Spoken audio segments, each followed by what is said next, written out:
Vi har fået sten og rødder. Du har fået hvad? Sten og rødder. Ja, lige for en gang skyld. Ja. Så det er jo fedt. Det er yber fedt. Ja, det er det faktisk. De er rigtig fede rødder. Ja, det er stenene, de kræfter en kugle. Ja. Det er en helt ny sten. Nå ja, det er den der. Lacuna. Hakuna Matata. Plus Laguna. Laguna. Laguna. De er fanden nede med fede. Prøv lige at se. Og det sjove er, at de er ikke tunge. Nej, de massefyldende er faktisk ikke så vildt på dem. Nej. De er satan fede. Det er sådan en kombination af Cyru og Millennium. Er vi blevet enige om, ikke? Jo. Hold kæft, de er fede. Og der er virkelig... Okay, den sidder fast. Ja. Den sidder fast. Rigtig fede aftegninger på dem, og huler og det hele. Og man kan... den sidder også fast. Den sidder også fast. Fede. Og ved du hvad? Kun 35 kroner per kilo. Ja. Det er jo fedt, vi kan holde dem nede. Men vi har også fået 1 ton, så det er nok derfor, vi kan holde prisen nede på dem. Ja. Det går vi ud fra. De er cool. Ja. Og der er faktisk allerede smidt nogen over butikken, fordi at pallerne de kom i går. Så vi har snydt lidt. Men det er simpelthen nødt til at vise det. Så er der nogle små, søde, fine, røde. Millennium Roots. De er fandme fine. De er ikke så, der er lidt forskellige størrelser. Ja. Men de er ikke så, men de er ikke kæmpe, så, de er ikke så røvstore, som de plejer at være, nej. Sådan lidt mere spiselig størrelse. Millennium, det er jo dem, der afgiver en helvedes masse næring i starten. Ja. Så de skal lige udvandes i en 3 ugers tid. Enten i akvariet uden noget levende i, eller i en spand eller en balje. Ja.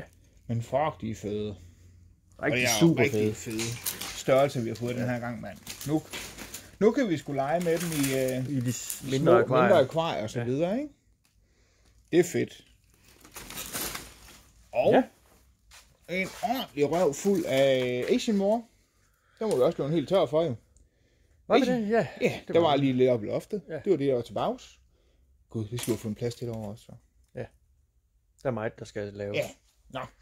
Vi har ikke så meget at lave, jo, så... Nej. Og Jeanette her, hun har jo ferie den her uge, så det er godt nok.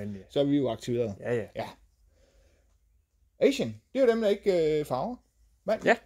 Og der får de der mørk og lys striber. Det er jo simpelthen, det er jo så fine.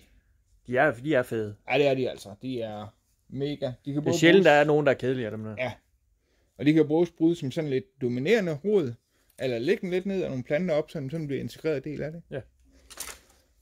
Hvor lige forbi dig, er det mig? Yep. Og jeg har fået rigtig fede Red Moor ind. Masser af filipender på. Yes. Det giver dem lige det sidste. Men de er sataneme fede. Fordi hvis det var så, de ikke var der, så kunne de godt blive kedelige. Ja. Og de er købt ind per kilo den her gang.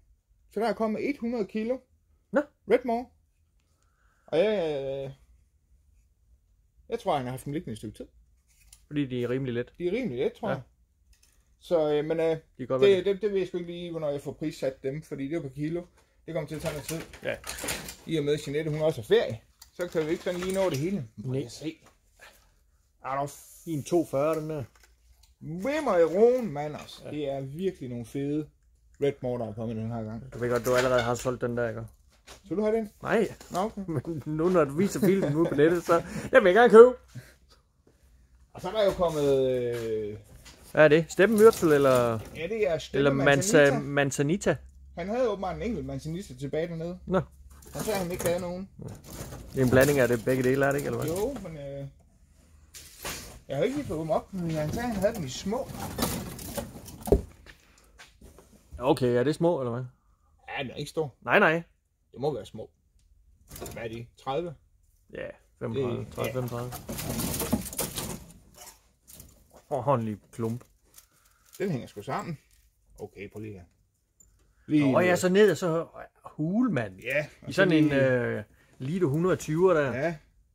Og så måske lige lidt mos på, eller nogle busseflandre eller et eller andet, ikke? Hold da kæft, mand. Det er jo, hvad hedder det, bryllupsporten. Ej, fuck, den er fed. Eller læg den ned sådan her. Ja. Så har der jo sådan endnu. Ja, lige nogle sten bag til. Ja. Så den bliver skrånet op af. Er du færdig i ovnen, mand? Den er med fed. Ja. Den er også solgt, eller hvad?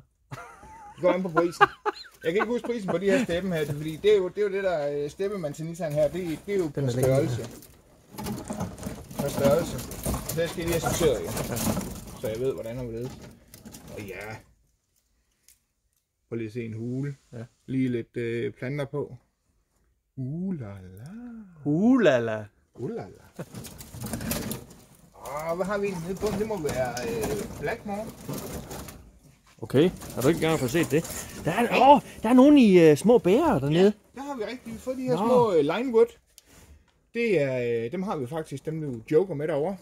Kan du huske dem, vi fik fra Ja, du aldrig fik solgt, der kostede en formue? Ja. Eller hvad?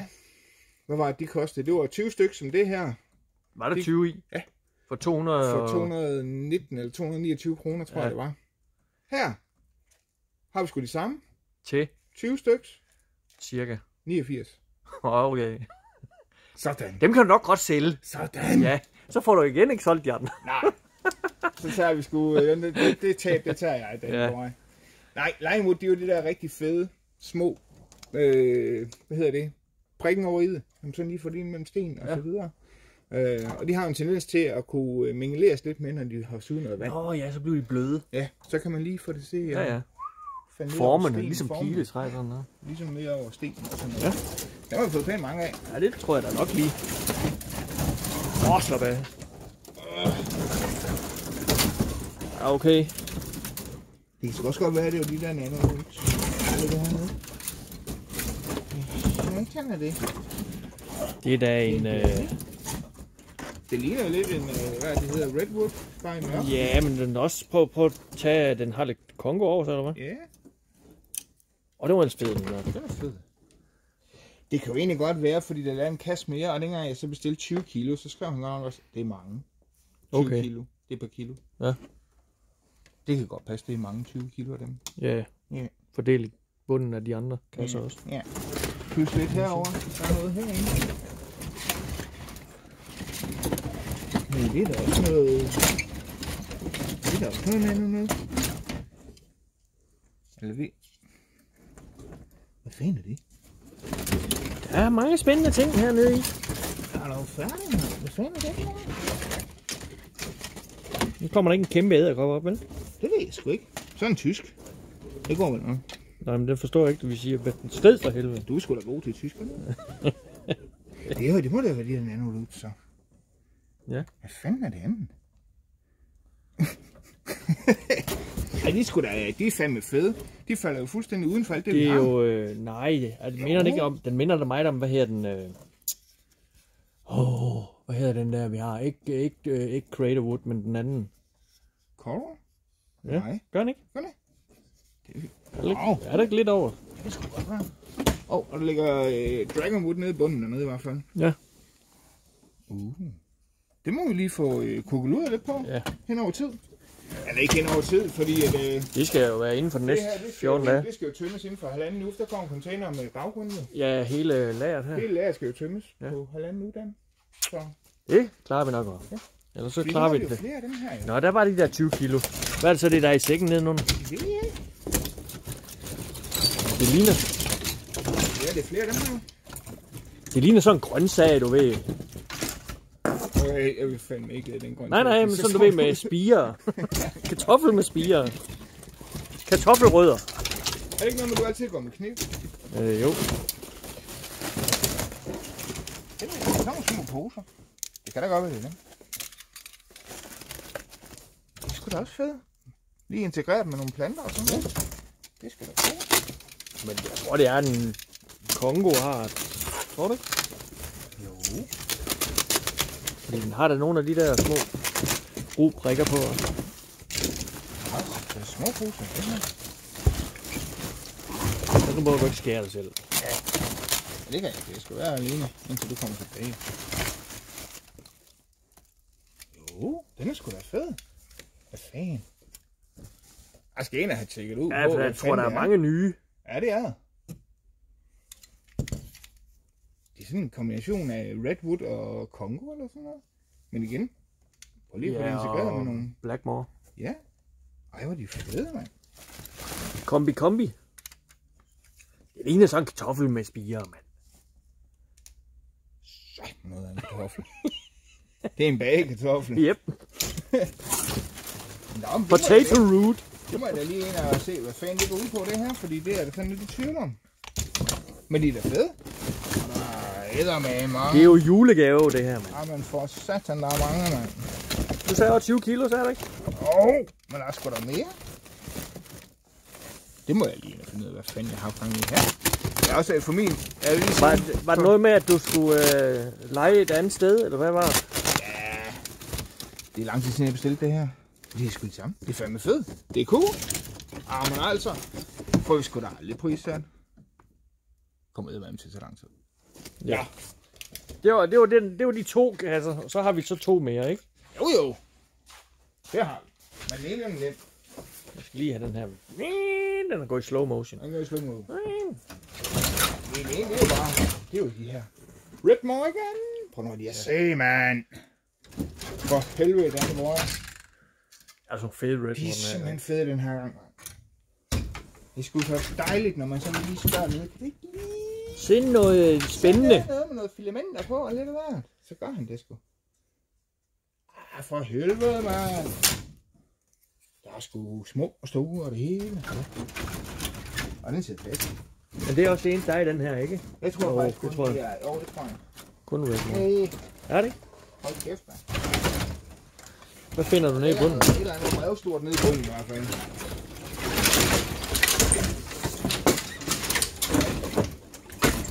You break it, you buy it. Ej, prøv at se den her. Den er jo perfekt, mand. Det er eddermame fede. Lille spider-knop her.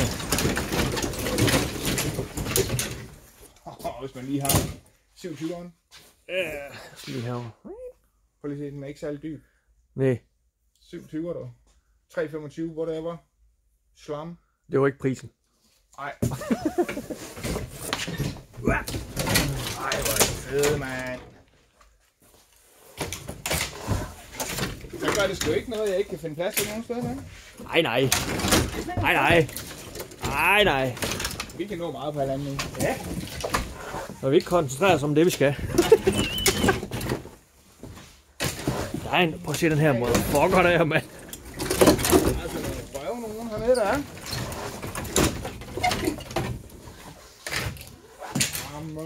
Jeg tror, jeg lige gør sådan her. Jeg stiller den lige her, du. Og så gør jeg lige sådan her. Så er det godt, det der. Ja. Så skal du bare holde den op foran kameraet. Ja. Så må vi lige den her. Og I skal ikke nyde det for mig, det der med på filmen. Hold nu op, der. Jeg er simpelthen nødt til lige at komme til at skylde nogen her.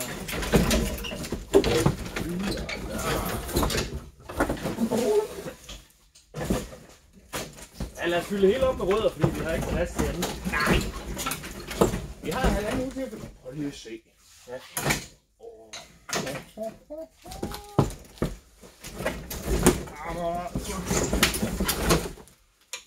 Tag den der.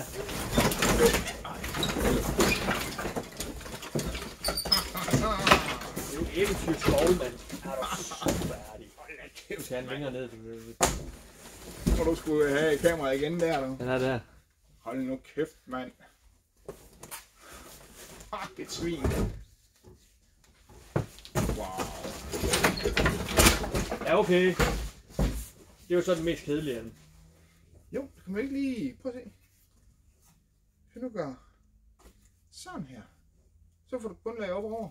Så har du halvdelen af en vælving. Ja. Ligesom jeg lavede 27 derhjemme. Så er bare en modsat på. Så er de pisse fede.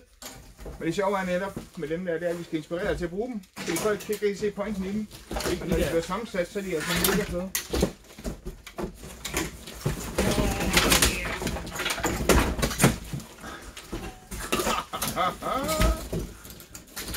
Hold nu kæft, mand.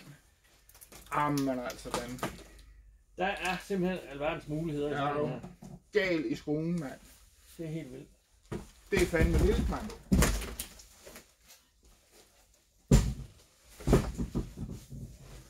Jamen altså. Og så har vi jo herovre, det er jo... Der er også kæmper nede i bunden der. Det er lidt skudt, men det er Asian. Det er Asian Mort, alt det herovre, tror jeg.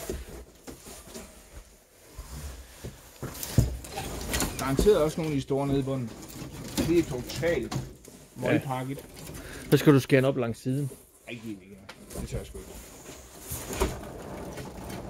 Jeg tror, der er nogle store nede. Det er egentlig store, du ved. Ja. Du vil nok komme ned til en dag. Nå, det er jo de små rødder jo. Ja. Hvad siger du så? Nå ja, vi havde 2 af de der. Vi havde 2 pænt store rødder jo. 2 kæmper. Jeg har sagt til ham, den ene skal i 3.000'eren. Prøv lige at se her, mand. Mother race. Ja, du er næsten nødt til, nu ligger, jeg tror næsten, skal vi prøve lige at vende kameraet sådan her, fordi så er det lidt nemmere at se. Jeg tror ikke, man kan se det, så bliver det bare et smalt billede. Tror du det? Ja, det gør det derude, det kan jeg huske. Nå.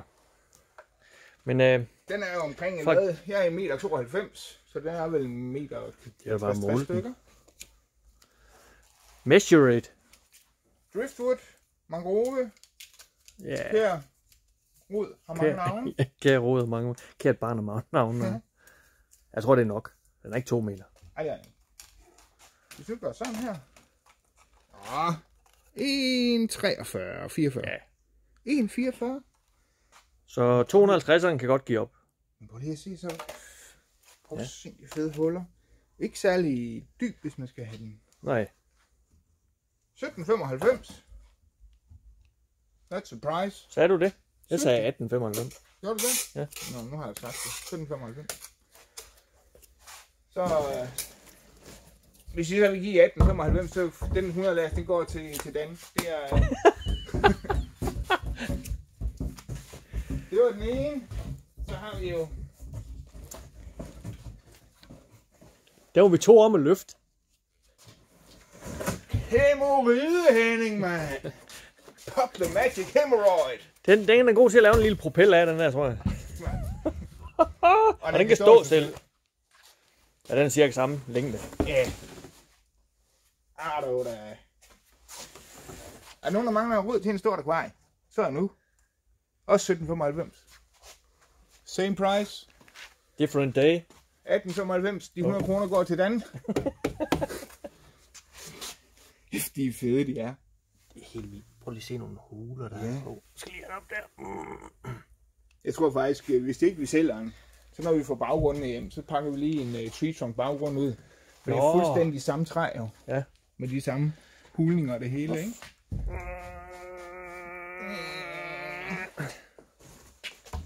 Det var sgu da en fed sending.